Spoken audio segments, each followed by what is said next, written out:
Assalamu alaikum. Hello everyone, welcome back to my another video.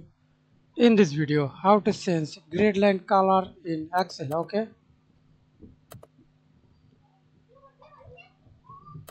select the borders, line color, and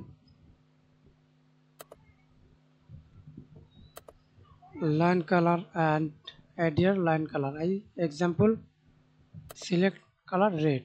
Okay, and draw your border or double click, select border, grid line, and select all border. Now we can see this change grid line color.